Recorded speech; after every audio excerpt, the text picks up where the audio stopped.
Kali ni kita nak buat origami tikar menggunakan kertas lukisan dan juga kertas warna. Okey, bahan-bahan dia ialah kertas lukisan, stick, gum dan juga kertas warna yang dipotong sama saiz. Okey, cara-caranya ialah kita ambil satu kertas lukisan, kemudian kita lipat dua kertas lukisan ni. Lepas tu kita ambil stick, kita potong kertas ni mengikut saiz, ukuran saiz yang sama. Jadi dah macam ni.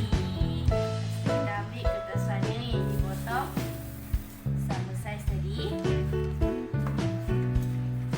Lepas tu kita masukkanlah kat sini.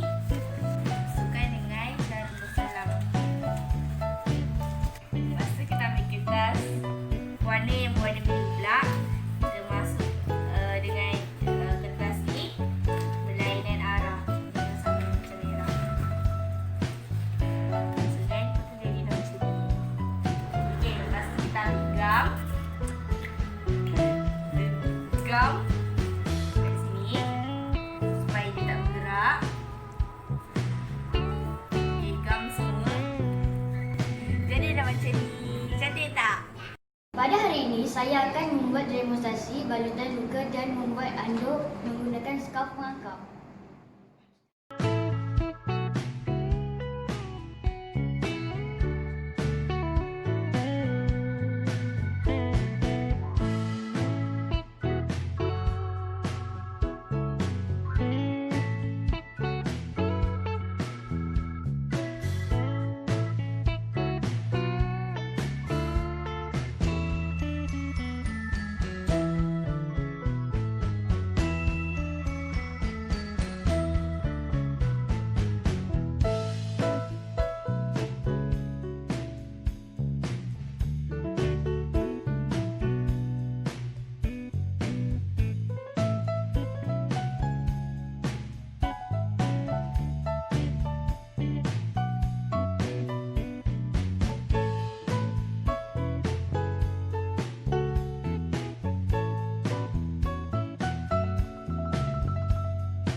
Kami rakyat Malaysia bersatu hati Dalam membendung wabak coronavirus. Hashtag kita jaga kita.